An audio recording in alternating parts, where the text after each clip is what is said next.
Welcome to the Morning Edition Extra. I'm Adelmi Ruiz, coming to you from Alaska's News Sources Digital Desk. Thank you so much for joining me this Thursday morning. Our top story, a hit and run on Monday that left one woman fighting for her life, was also captured on camera by witnesses. Joe Allgood was at the scene and shows us what happened and where.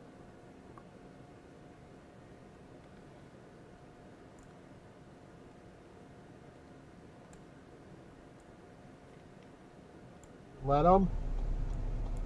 No. Oh, God. You hit that guy. Oh, Jesus Christ! Richard Johnson and his girlfriend captured this dash cam footage of the hit and run on Monday evening. While you can't see the collision, you can see the person walking earlier in this video. One of them was either elderly or disabled. It was pretty obvious. They were shuffling, barely moving around. Moments later, after the white truck, comes this black car. The person in the black car either did not see them or did not care, and they just continued right through the sidewalk. We saw the person go up into the front of the car, which is when my girlfriend screamed and jumped out of the car to go help. The worst part? From the time of impact seen here, the driver continued and just kept going.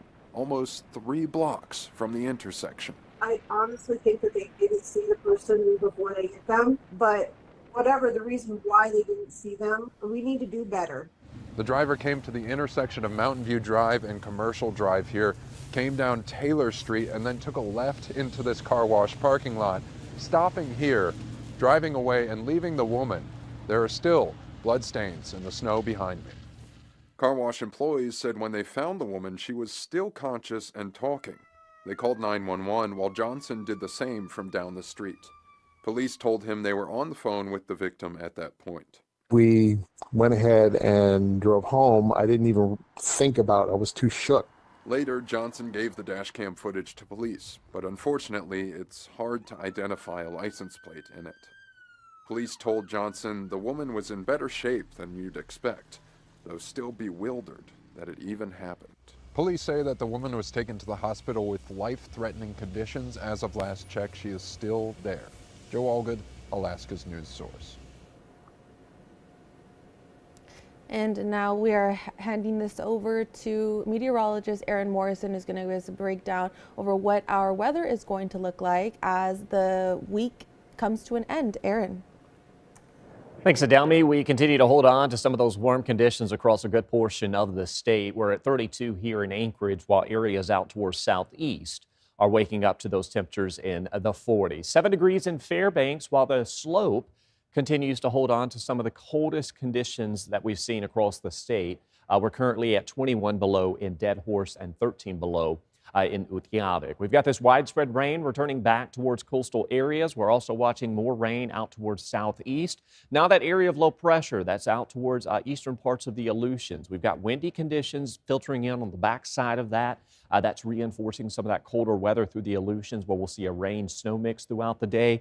And then ahead of on the eastern side of that low, we've got winds coming in out of the southeast. That's driving in more of that moisture-rich weather as well as those mild conditions. So we are going to see that widespread rain staying with us for coastal regions. Winds will steadily pick up through the Aleutians, where we've got winds of 20 to 50 miles per hour already occurring. And we're going to continue to favor those gusty conditions through the Aleutians, the Pribilofs, as well as coastal areas of South Central and through southeast Alaska, and then up and down western parts of the coast or western parts of the state. So widespread rain stays with coastal areas. Inland locations will escape the day with mostly dry conditions, but we can't rule out some light drizzle activity, if not some localized areas of some freezing rain as you head out towards eastern parts of Prince William Sound. So we're going to continue to favor this wet weather for coastal areas. 1 to 3 inches expected, and you can see more widespread rain building into southeast as the week draws to a close and we welcome in the weekend. As far as those temperatures today, we will warm into the 30s and the 40s. Again, fairly dry for inland locations with that coastal rain sticking around in the forecast. Excuse me, by next week, we will see some snow returning to the forecast across South Central, and this has the potential to bring several inches of that snow accumulation across South Central. So we'll be watching for that. Until then, though, we are going to stay fairly dry for inland areas. Temperatures do drop back below freezing. Into the weekend, 29 degrees by Sunday, and then we've got those temperatures warming back near freezing through next week with that ongoing snowfall staying in the forecast. Speaking of that snow, we can't rule out some light flurry activity as we close out this week and welcome in the weekend through the interior. If we see anything, it'll amount to about half an inch to an inch of that snowfall accumulation. Temperatures will also cool off for you. We're dropping down to 6 below for both highs Monday or Sunday and Monday, while overnight lows could drop anywhere from 20 to about 30 below zero. And you can see isolated snow showers continue into next week. Adelmi? All right. Thank you so much, Aaron. And the Anchorage Police Department says a mid-shift patrol sergeant is now charged with operating under the influence. Officers responded to a distressed vehicle around 3 a.m. January 31st near Mirror Lake and the inbound Glen Highway and say the driver turned out to be Sergeant Corey Atkins in his personal vehicle off-duty. Police say after field sobriety testing, Atkins was taken into custody, processed, and later released. The department confirms he is now on paid administrative leave as the investigation continues.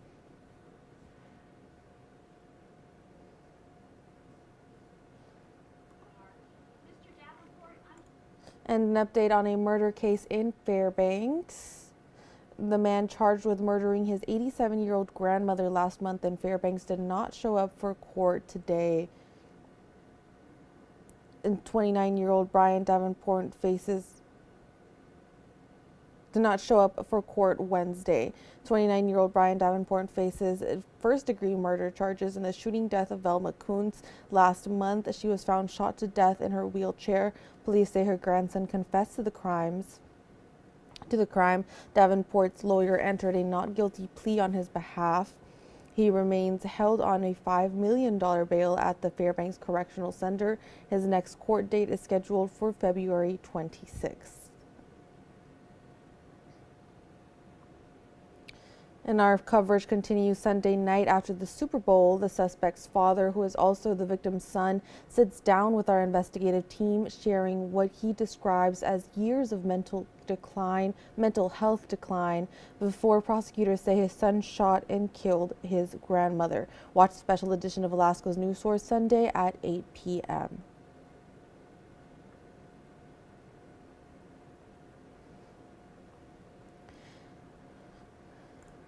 In the Capitol, Mike Dunleavy has submitted a supplemental budget request topping $1 billion to cover costs for the rest of the fiscal year. Most of that money would come from federal funding, but the state would still be responsible for more than $425 million. The plan could include a draw from the Constitutional Budget Reserve. The request covers needs at the Department of Corrections, hiring attorneys to address case backlogs, and paying for an unaccounted week of Medicaid services. Approval requires a 3/4 vote in both the House and Senate. For a full budget breakdown, you can find that on our website.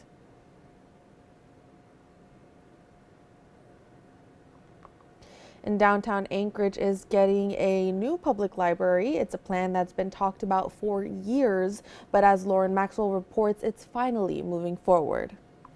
Anchorage's newest public library will be housed in one of its oldest buildings on the side of historic City Hall in the space now occupied by Visit Anchorage. Construction will start this summer. We're planning to again kick off construction this July. Our goal is to have the space fully constructed by the end of the year, which would have us then slated to open in 2027. The location is important. The money to operate the library comes from a trust from a longtime Anchorage resident who left more than $7 million in her will to the Library Foundation. And she specifically wanted a library with walking access and resources in the downtown area. But issues arose with the building itself that tied up the project for years. Originally, the plan was to put the library in the upper part of the old building, but there were concerns about the structural issue of heavy bookcases. Those concerns went away by moving it to the first floor and discovering this concrete slab that could hold plenty of weight. Even though the library will take up just a small part of this historic building, it will house a collection of books, computers, a study room, and a place for kids. Families felt that having a dedicated children's space was really important for this space. And so I see that as part of the vision. The hope is once completed, it will become an important piece of revitalizing downtown Anchorage. Lauren Maxwell, Alaska's news source. We are going to take a very short commercial break, so stick with us. When we come back, we will have John Thompson and Emma Wolfers, who are going to give us a breakdown over what we are going to have to look for in the government, what's going on, and what we can expect from the government as the week comes to an end, since it is Thursday. We're also going to be talking about Savannah Guthrie's mother, the latest information out from the family, and the Washington Post has some layoffs that we're going to talk about, so stick with us.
Welcome back in, and thank you so much for sticking with us.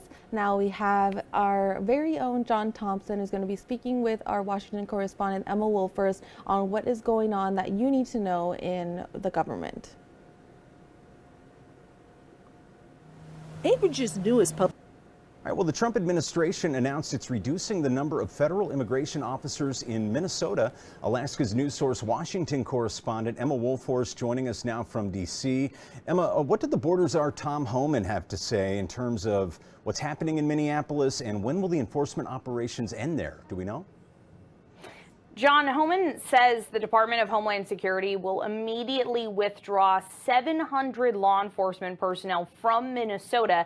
That does leave about 2,000 officers still on the ground there. Homan says the partial withdrawal came after productive talks with state and city officials focused mainly on expanding. A total federal drawdown is possible, but he says it will depend on cooperation with local and state law enforcement and is contingent on stopping what he called threatening activity against ICE agents. So we don't yet have a timeline on when that may happen. And on the subject of immigration, Senate and House Democrats gearing up for negotiations over Department of Homeland Security funding. Emma, do you know or what are we hearing right now currently from lawmakers? Yeah, Democrats are sticking by their original demands. They want to end roving patrols, ban face masks for agents, and require judicial warrants before arrests. Senate Minority Leader Chuck Schumer said in a press conference Wednesday, quote, "We're ready to sit down and negotiate, but it's got to be strong. It's got to be tough. It's got to rein in ICE in very serious ways and end the violence," end quote. House and Senate Dems plan to release legislation today that will lay out some potential reforms. On the Republican side, though, Senate Majority Leader John Thune also giving himself today to decide how to handle this expiring DHS funding. He did say there is the possibility of lawmakers passing another short-term spending bill to give themselves more time to hash out these details. Right now, the deadline for funding is February 13th. That's next Friday. So if lawmakers don't have a deal worked out by then, it's not just ICE that runs out of money. DHS also includes TSA agents, FEMA, and the U.S. Coast Guard. All right, Emma, and finally, in legal news, the man convicted of attempting to assassinate President Donald Trump 2 years ago has been sentenced to life in prison. What are the details there?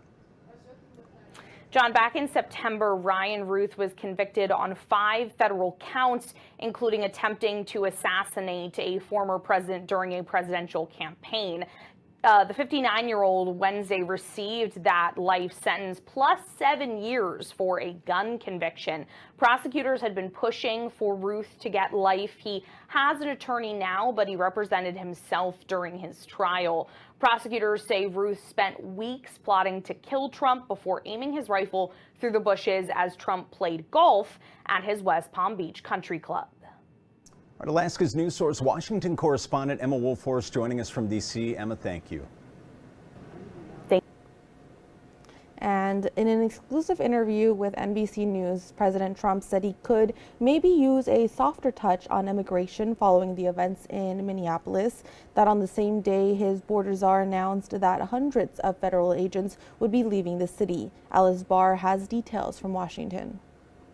All right, well, Look, I want the last one. President Trump in an exclusive sit-down with NBC's Tom Yamas, reflecting on what he's learned through weeks of uproar over his administration's immigration crackdown in Minneapolis. Maybe we can use a little bit of a softer touch, but you still have to be tough. These are criminals. We're dealing with really hard criminals. That after the president's border czar announced 700 federal immigration agents are withdrawing from Minnesota, aiming to end the surge in manpower, but not the mission. We're not backing down at all. Changes to immigration enforcement before Department of Homeland Security funding runs out next week.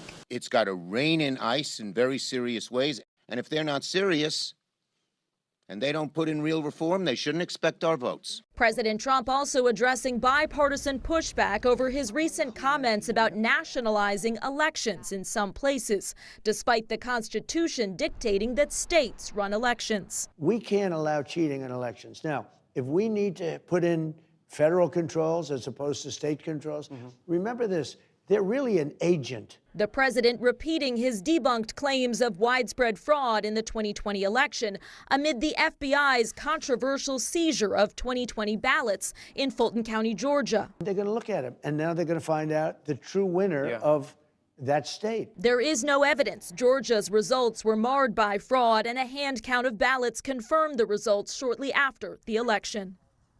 On the economy, President Trump said he expects interest rates to come down and that his pick to lead the Federal Reserve wouldn't have gotten the offer had he said he wanted to raise rates. And while noting that he believes the central bank is, quote, in theory, an independent body, the president suggested he knows the economy better than almost anybody and the Fed should follow his lead. In Washington, Alice Barr, NBC News.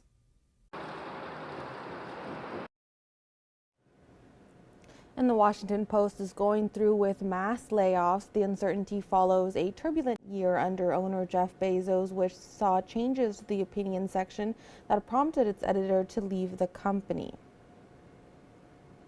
And subscribers canceled en masse after a planned endorsement of Kamala Harris was scrapped.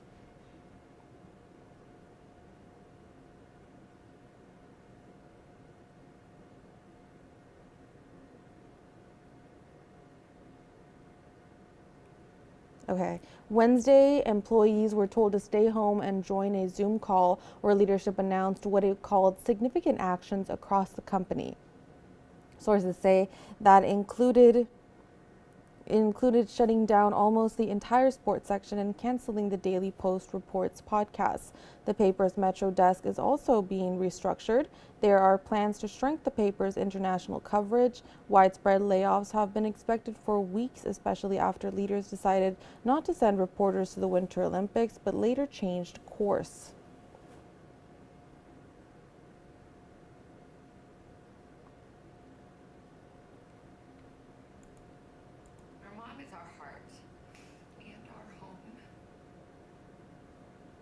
Savannah Guthrie posted a video Wednesday saying her family is ready to talk but needs proof her mother is alive. Nancy Guthrie, 84, vanished Saturday night after being dropped off at her Tucson home. Police found signs of forced entry and searched the area. No suspects have been identified. Supporters held a vigil and a New York church offered a $25,000 reward. President Trump pledged federal help. Guthrie's family continues to hope for her safe return. And life in prison for a would-be presidential assassin. This out of Washington just yesterday. Here is John Decker with the story. In September, Ryan Routh was convicted on 5 federal counts, including attempting to assassinate a former president during a presidential campaign. On Wednesday, the 59-year-old received a life sentence plus 7 years for a gun conviction for attempting to assassinate then Republican presidential candidate Donald Trump. Prosecutors said Routh spent weeks plotting to kill Trump before aiming his rifle through bushes as Donald Trump played golf at his West Palm Beach, Florida country club. Routh never got off a shot. Since that assassination attempt, the Secret Service has dramatically increased its protection of the president. Congress unanimously passed bills to beef up security through the increased use of drones and advanced surveillance technology. Also mandated by new laws, better communication between the Secret Service and local and state law enforcement. Former presidents receive pared-down Secret Service protection, but since returning to the White House last January, President Trump once again receives the highest level of security protection provided by the Secret Service. The agency says that's necessary to address what it calls a more dangerous and dynamic threat environment. In Washington, I'm John Decker. And now we're going to take another very short break. Stick with us. When we come back, we're going to have a cybersecurity degree partnership. This is 2 universities who decided to partner up, and we're going to be talking about the Midnight Sun to Scotland. So stick with us.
Welcome back and thank you so much for sticking with us. 2 colleges in the Mid-Ohio Valley are joining forces to expand cybersecurity education, allowing more accessibility for students to earn a bachelor's degree through a new partnership. Peyton Brooker was at WVU Parkersburg for this story. West Virginia University, Parkersburg, and Washington State College of Ohio have announced a new partnership for those wanting to pursue a cybersecurity degree. According to WVU President Tori Jackson, this new partnership with Washington State will make it easier for students to earn a bachelor's degree in cybersecurity. And we know that by partnering with another institution that we can build on what they're already doing, which is a great foundation for cybersecurity. And then they're going to be able to come to us and be able to get the last 2 years so they can have a 4-year degree, which makes them very employable in any technology field globally. The president of Washington State College of Ohio, Sarah Parker, says this opportunity gives college students in the Mid-Ohio Valley a chance to continue their education much easier. The other thing we like for them to understand is that the more that they learn, the more that they earn. And so making sure that once they're finished with that associate degree, the baccalaureate is going to open doors for further opportunities. A senior with WVUP, Jacob Staley, is planning to graduate in May and said that WVUP he has learned a lot for the cybersecurity program. Myself, I didn't know anything about cybersecurity, networking, anything like that before I came here. But over my last 4 years, I've learned so much, and it's helped out so much in the field where I work and with my classes in the classroom also. For both colleges here in the Mid-Ohio Valley, both presidents say that this gives an opportunity for students that are willing to go into the cybersecurity field to not have to go far for education. Students don't have to worry about traveling a far distance to get their baccalaureate degree or being in an online setting that is not conducive to a learning community. So this provides them both of those things. We are allowing them to learn about things globally, and we believe that that's very important for our students to see beyond the lens of the Mid-Ohio Valley. Even though we want them to stay with us, we want them to know about the great opportunities that exist. This is Peyton Brooker in Parkersburg, WTAP News. And back home in Alaska, an Alaskan theater group is making history and heading halfway around the world to prove it. Midnight Sun Theater has just 6 months to raise $40,000 before they take the stage in Scotland this August. Here's Cassandra Mansell with their story. 9 a.m. went to rehearse by some stairs. It's kind of incredible, actually. The whole reason we were picked is because we've developed a rapport with these people internationally, and a reputation that we have with them. Midnight Sun Theater is headed to Edinburgh, making history as the first theater company from Alaska selected for the International Collegiate Theater Festival. The performance? I'm underground, signals fading, can't be found. Tick, tick, boom. Anyone who knows Jonathan Larson, who's the writer, knows that he is famous for writing Rent, and this is sort of like an autobiographical version of his life when he was writing that. These 3 performers, along with 2 crew members, will be heading across the ocean in August of this year, and they are working to raise $40,000 to make it happen. There will be probably more than 3,000 different productions going on in Edinburgh at roughly 300 or so performance venues.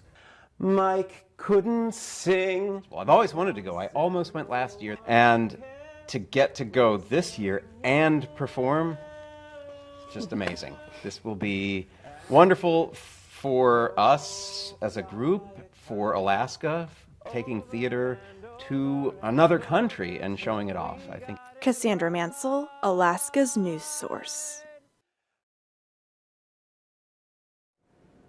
For more information on how to donate and support Midnight Sun Theater on their trip, you can visit our website. The show will also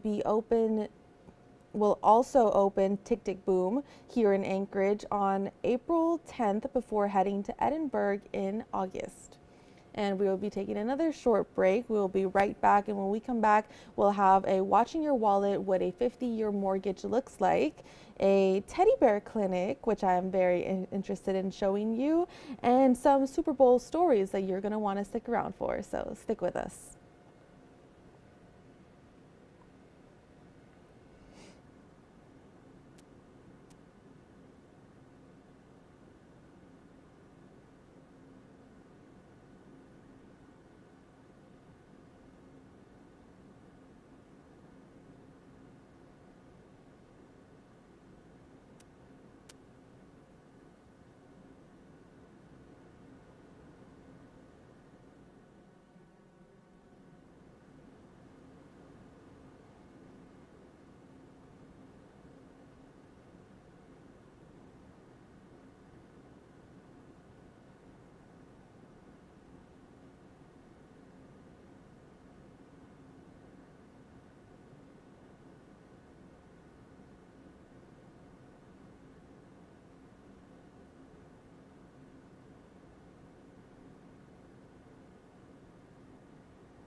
Welcome back in, and thank you so much for sticking with us. A new analysis from Consumer Affairs breaks down how a 50-year mortgage could change monthly payments and total interest in every state. In this Watching Your Wallet, consumer investigator Carice Jackman looks at the numbers, what the numbers show, and what buyers should consider before taking on a longer loan. For many families, buying a home feels more out of reach than ever. That's one reason why President Donald Trump and the Federal Housing Finance Agency floated the idea of a 50-year mortgage as a way to spread out costs with a lower monthly payment. The initial idea of a 50-year mortgage sounds interesting and sounds appealing to people, but when we actually looked into it and compared it across the nation and then across all states, we found that the typical buyer would only be saving about $228, $230 a month. Dana Edens, Media Relations Manager at Consumer Affairs, says their team estimated the impact of a 50-year mortgage by comparing a traditional 30-year fixed-rate loan with a hypothetical 50-year mortgage at both the national and state levels. Edens says the report found the biggest increases in total interest would show up in high-cost housing markets, where home prices and loan sizes tend to be higher. States like Hawaii, California, Massachusetts, Washington, and Colorado saw the biggest increase. Places where there's going to be a median home value that's higher, you're going to see that interest being higher, and overall you're going to be paying a lot more. The report also identified states where the increase in total interest is smaller, including West Virginia, Mississippi, Oklahoma, Louisiana, and Arkansas. But these are also states that have lower household incomes overall, which means that even though they may have that smaller increase in the interest, the long-term costs can still put a real strain on families' budgets. Eden says if you're trying to make homeownership feel more affordable, it's worth looking at ways to limit how much interest you pay over time.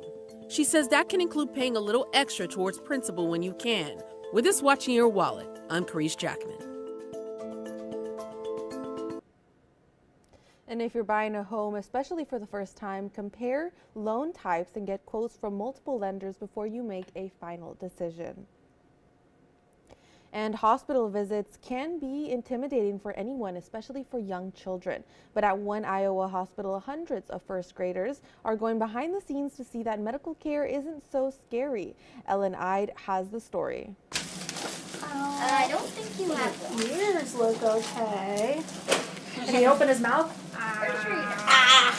This week, nearly 300 first graders from across the region are getting a hands-on look at what really happens inside the Spencer Hospital. After the floods of 2024, we did a toy drive, and Build-A-Bear Foundation donated a bunch of teddy bears to us. But by the time they arrived, we had already done the toy drive, and we had already given out toys to everyone in the community. Instead of letting the bears sit unused, hospital staff found a creative way to use them as a teaching tool. All the first graders in our region get to come in, they get gifted a teddy bear from the Build-A-Bear Foundation, and then they get to name their teddy bear, and they get to take their teddy bear on a series of appointments around the hospital so they can learn about it and see that it's not so scary. Which leg hurts? This one. Alrighty. Do you guys think you can feel x-rays? Yeah. You actually can't. The first graders visited 9 appointments to learn about everything from surgery and emergency care to lab work and diagnostic imaging. Oh my God. They get to go to our wound care clinic and hyperbaric chamber, and the teddy bears get to go in the hyperbaric chamber, and we tell the kids that it makes their fur extra soft and fluffy. When the bear comes out, they're like, oh, it's extra fluffy, which is really fun. The program also takes teamwork with local schools. They were willing to change around some of their curriculum so that they could do kind of a health and body area in their education so that they could make it work with the visit to the hospital. Hospital leaders hope these early experiences help kids feel more confident, knowing that if they ever need care, the hospital isn't a scary place after all. And the big game means big business, and consumers watching the game at home are expected to spend a little more on their snacks this weekend. Karen Kaifa is in Washington with a look at what's up and what's down at the supermarket ahead of this Sunday. Football fans hosting family and friends for Sunday's big game will pay a little bit more overall for snacks than last year. The Wells Fargo Agri-Food Institute crunched the numbers on a spread for a party of 10. They found it will cost about $140, up 1.6% from 2025. Wells Fargo Food and Agriculture Chief Economist Michael Swanson says some fan favorites are trending lower. Chicken wings got less expensive thanks to more supply. Avocados are down about 2.5% as well. Nachos are down, the chips are down. Some proteins, Swanson says, have pushed higher, like shrimp. We import most of the shrimp that we eat from a bunch of countries like India, Vietnam, Thailand, and it was kind of really low pricing last year, so it's bounced back. So up about 8% from a year ago. And Stu Leonard Jr., president and CEO of the Stu Leonard supermarket chain, says sliders may be the best option for burgers because beef prices are still elevated. Beef market is still a little bit high. It's a little tense out in the market, but that's a supply and demand issue. Wells Fargo also found some fresh vegetables trending higher. Cherry tomatoes, celery, and cauliflower up between 2 and 4%. But there's better news for cheese lovers. You can't have a Super Bowl party without a big cheese platter right here, okay? Dairy prices have been falling, Leonard says, lowering the cost of that cheese platter. In Washington, I'm Karen Kaifa. For the couple you're about to meet, the wife loves the local hometown team, while her husband is a fan of their Super Bowl competitors from across the country. As Brady Wakayama reports, they don't care which team their unborn daughter supports, and their house divided. It means family. Really, football means family for us. This football family is getting closer to the end zone. Well, it just seemed that the stars aligned. Soon to be adding a member to their team. Due on Sunday, Super Bowl Sunday. Isabella Crane and her husband Brady are diehard football fans. She's a proud 12, while Brady... I wore it with pride. I always had Patriots gear on, and maybe a little bit obnoxious about it, but... This couple's dedication to their teams is on an even playing field. Oh! This is a video recorded last summer on the 50-yard line of the Central Washington University football field, where the couple worked at the time. A game-changing moment they'll never forget. Sweet baby girl. She's gonna be a Hawks fan. Maybe she'll be a Patriots fan. Isabella's friend organized this gender reveal for the couple. Since they received a Seahawks onesie, their baby is a girl. If it was a Patriots outfit, it would have meant a boy's on the way. To be honest, I thought that I was going to be like, oh man, it's Seahawks. But I remember looking at it and it's like, oh my gosh. The first thing you thought about was picturing your baby girl wearing that and just how cute it was going to be. So no, it was awesome. Like, and just seeing her face and just how excited she was. Every touchdown since feels like a countdown to game day and delivery day. This one's pretty cute. I think the Seahawks, of course. This one comes with a lot of rings. And I think the green will bring out the color of her eyes, no matter what color they are. They might not see eye to eye on which team colors look better on their newborn, but they both agree. If their little girl decides to make her debut on Super Bowl Sunday, that's a championship moment they'll cherish forever. Healthy baby girl is all we can ask for, and that is the biggest win of all. Seahawks for the girls. Hell yeah. Reporting for King 5 News, I'm Brady Wakayama. And we are going to take one final break, and when we come back, we'll be talking about Lindsey Vonn going to the Olympics. We're going to be talking about an a cappella partnership and how strangers can turn into something more. So we'll be right back.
Welcome back in, and thank you for sticking with us. A hospice program is showing that it is never too late to thank a veteran. Georgina Fernandez shows us in this week's Northern Front how one veteran got that thank you this winter.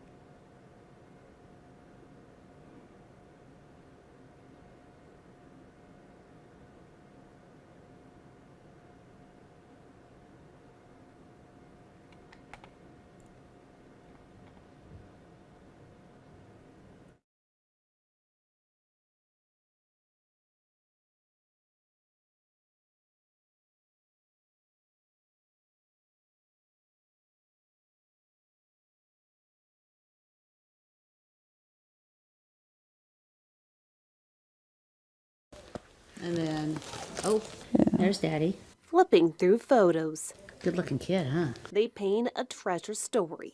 Who's that cute couple? Well, it's Ray and I. A Ray Debbingham and the life he created. These photos arguably sharing an easier time for his family. As Ray, a 90-year-old U.S. Air Force veteran, now spends his days on hospice care, surrounded by loved ones. Kids here and my best grandkids here. The final chapter together often spends sharing stories, reminiscing over the past. I got all kinds of awards, but I also received an award for Businessman of the Year for Alaska. And for this family, it's also spent creating new moments together. I think it's really great. As Ray's Hospice We Honor Veterans program celebrated him last week through a penning recognizing his 11 years of service. Proud of my military service and proud of what I learned. And if it wasn't for the military service, I don't think I'd have ever got that job. The hospice program thanking him and the sacrifices he made, an acknowledgement that Ray wasn't expecting. Oh boy, I didn't think this would ever happen. I didn't think this would ever happen because of the joy that it gives me and the fact that I was not known as a service person. For a service that to him holds so much value in life. Anybody that misses the service, as far as I'm concerned, they're missing something in their life. That value now recognized amongst his family for the service he did decades ago. And if you serve it, it'll serve you. And a reminder of the importance of his time in the Air Force. Georgina Fernandez, Alaska's news source. And alpine skiing star Lindsey Vonn has announced her intention just days after rupturing her ACL. Jace Bertrand has details of the injury as well as reactions from fellow Olympic greats. Where is Vonn? Where is Vonn? It was a moment that shocked the world. Oh, Vonn is in the netting! Oh my goodness me! American skier Lindsey Vonn crashing into a net and rupturing her ACL in her last race before the Olympics. As soon as I heard the news, I was like, I gotta go see how bad this was. So it was definitely a big crash. The knee went directions it probably shouldn't go. She unfortunately tore the ACL, which is the anterior cruciate ligament, and it's a structure on the inside of the knee. It's a thick cord-like structure that connects the thigh bone to the leg bone. Dr. Mia Hagen says it's an injury that would have put most athletes on the shelf. Vonn, limping. But not the 41-year-old Vonn, who's putting off surgery for another chance to race at the top level. Considering how my knee feels, it feels stable, I feel strong. My knee is not swollen, and with the help of a knee brace, I am confident that I can compete on Sunday. Here's Lindsey Vonn. A decision gold medalist Keegan Randall respects. 2018 Olympics, I had a stress reaction in my foot, and it was pretty painful for a while. But we determined that racing on it was not going to do any permanent damage. And so I just like, yeah, this is my last shot at the Olympics. I want to do it. But there are concerns for Vonn's health and safety, especially after she hangs up the poles. There's a possibility now with an injured knee, if it doesn't function the way she's expecting, and there's some tight turns and narrow windows that she's executing, that she could, have a fall. And who knows what could happen if something like that occurred at a high speed. But Vonn is determined to rep her country in Milan. As many times as I crash, I've always gotten back up. As many times as I've failed, I've always won. So, thankfully, actually, all of my experience in my life has given me a lot of confidence in knowing what my body can and cannot do. Jace Bertrand, Alaska's news source. And don't forget, the opening ceremony for the games is this Friday. You can watch it You can watch it on Channel 2, or you can always.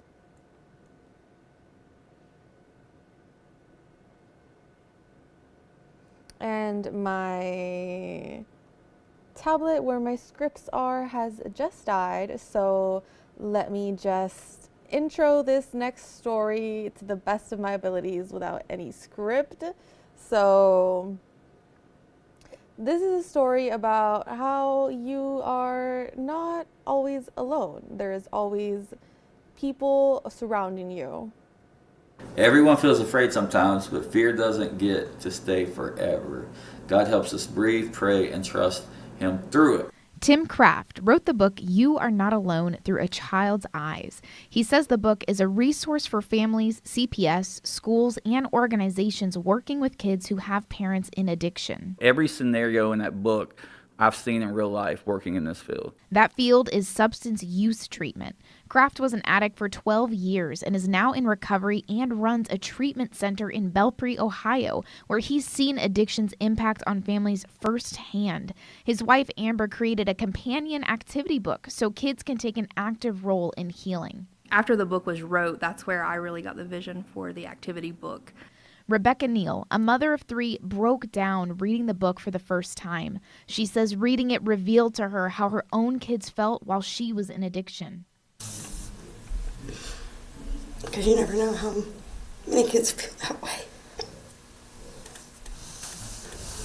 And the damage that you do. David Adkins knows addiction firsthand. He battled substance use disorder earlier in his life. Now he works as a visitation specialist and case aide for Child Protective Services in Ohio. He works daily with kids who have parents in active addiction and says the books are a great tool. These conversations are so hard to have with children, but this is a way to interact with them and make it easy for them to talk about hard things. Everyone we spoke with says the book fills a gap in resources for kids affected by a parent's addiction. There's a lot of resources out there for the adults, but not a whole lot for the kids. I think that one of the most important parts is at the end, it gives the opportunity for them to dream and tell what their future is and their story, so that they can see that they have purpose in life and that they don't have to choose the same path. The activity book includes questions to help families talk about topics usually swept under the rug. The only thing that gets rid of darkness is light, right? So when we start to expose these things and start talking about how we feel, To open the door to healing conversations, but Adkins says it starts with opening up. don't be afraid. This is so important, and this can help the child. There's no way in the world this can hurt a child. This is going to do nothing but help them. Megan Marshall reporting, WTAP News. This is Home. Tim Kraft is planning to turn this book into a series. It will follow the growth of the main character and teach kids they can choose a different path. And my tablet with my scripts has come alive, so, well, I actually had to switch it out, so we are back on track. Now, this next story, it's a little eerie and a lot of history. More than 40 towering busts of presidents past are drawing crowds to an industrial lot in Virginia. They're bringing Americans together in this divided time. National correspondent Deborah Alfarone takes us inside a rare tour, taking over social media in this week's The Good Side. It's art at the end of a winding road. It's history in a field by an industrial recycling facility in Croker, Virginia. We're outside. Sits a sight I solemnly swear is like no other. It's like this kind of total package of experience. 42 heads of state, literally. People are creating memories here. 100%. We see it all day, every day. It's a spectacle called the President's Heads. John Plashel guides the tours. James Buchanan was the only president to never get married. The busts are between 15 and 20 feet tall. Each weighs a couple of tons. But how did these concrete and steel statues end up here? In 2004, an outdoor attraction called President's Park opened in nearby Williamsburg. These heads were the highlight. The park went bankrupt. Enter Howard Hankins. Hankins used a crane and loaded them on a flatbed. Anyone notice how FDR's craniotomy is exaggerated with bent rebar? That's the bottom of the overpass, not taking into account that he was 3 feet taller than his contemporaries. Each one has a little damage. Hankins now owns them. They sit on this private lot where he runs his recycling business. He had no idea in his wildest dreams that 13 years later, this place was going to morph into America's most popular roadside attraction. These are not all the president's heads. Before the sculpture park went bust, the artist was working on Barack Obama. He created a prototype but never got to craft the large one. So baby Barack greets guests as they arrive. Now there's a wait list to see these men. Why does this resonate with people? Superficially, it's an incredible visual. It's like nothing you've ever seen. I didn't realize just how important presidentiality was to the average American. They hold these men in really high regard.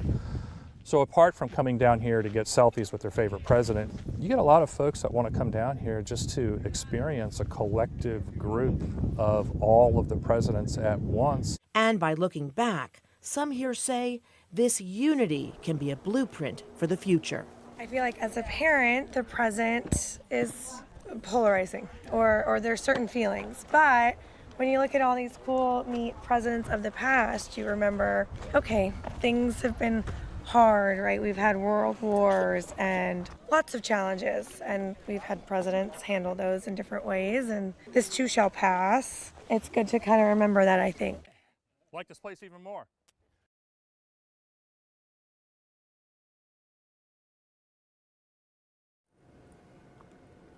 Some students at UW-Madison are gearing up for a fun opportunity on the West Coast. You may have heard of the student a cappella group Fundamentally Sound. They're getting flown out to film a collaboration in preparation for Super Bowl 60. Fundamentally Sound is UW-Madison's only competitive lower-voiced a cappella group.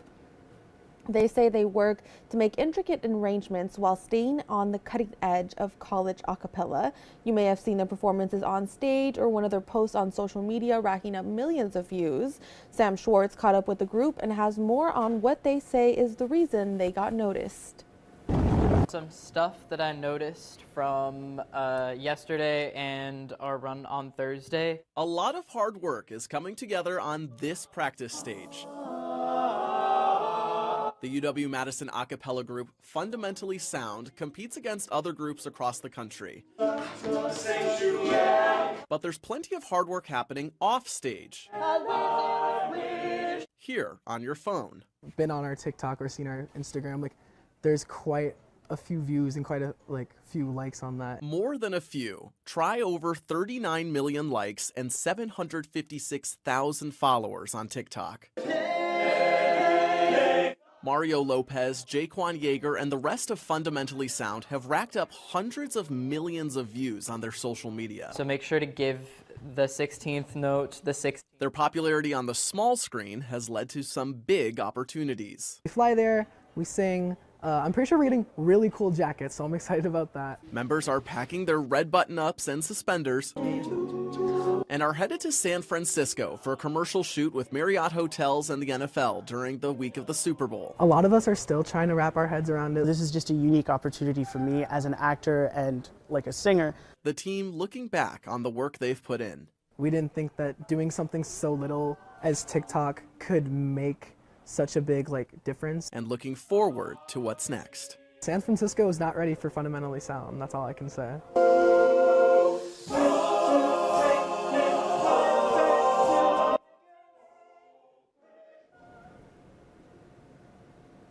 While they're on the West Coast, the group will also be collaborating with an artist, but they're on mute for now. They can't say who it is quite yet, so we'll have to stay tuned. And a big congrats to the whole team. The group has some more big opportunities headed their way after they're back.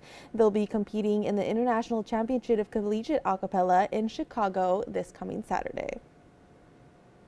And a local photographer is playing Cupid this Valentine's Day. There's a twist to Brooklyn Earhart's Stranger Sessions. She matches up two strangers, blindfolds them, then photographs the moment they meet. So Brooklyn hopes even if the couples she matches don't fall madly in love with each other, at least maybe they'll find a new friend and have a little bit of fun. Jody Kurtzman has more. Some stuff. You guys are gonna hold hands. This is the first time There we go. Brianna Hauk It's all good. and Evan Izzy have met. Yeah. Photos capture the unforgettable moment. They both signed up for one of Brooklyn Earhart's Stranger Sessions. They fill out this form and I take what everybody explains about themselves and what they look for in another person, kind of match them up that way. Act like you've known each other for more than 5 minutes. Both Evan and Brianna admit they were a little nervous. Perfect. to take the blindfolds off. I didn't know what they looked like. I didn't know what was going to happen or what I was walking into, really. Yeah, just a touch nervous, but it's a fun experience. It's pretty cool. Oh. Brooklyn says she's got some butterflies too. Perfect. This is her first time playing Cupid. Perfect. So this is all new for me. For Brooklyn, it challenges her photography skills and it helps her meet new people. Just the smiles, the fun that comes out of it. I mean, you know, whether or not you go on a date afterwards, or maybe this is just a new friend. I mean, it's so fun to interact with people. Right, and then both look at me. Brooklyn has photographed 5 couples so far. 3 of those 5 have gone on dates after their stranger session. Brooklyn says she doesn't have any expectations, but she says she is invested in every couple's story. This does turn into something, you know, I'm here for engagement photos or wedding photos or whatever. That's a love story, Brooklyn says, would be nothing short of picture perfect. In Mandan, I'm Jody Kurzman, reporting for your news leader. And that wraps up the Morning Edition Extra for this Thursday morning. Thank you so much for joining me. And if you stuck around for the whole thing, thank you so much for sticking with us. And thank you for starting off your morning with Alaska's News Source. We hope you have a wonderful rest of your day. We'll see you back here at noon for the latest in news, weather, and more. Have a good one.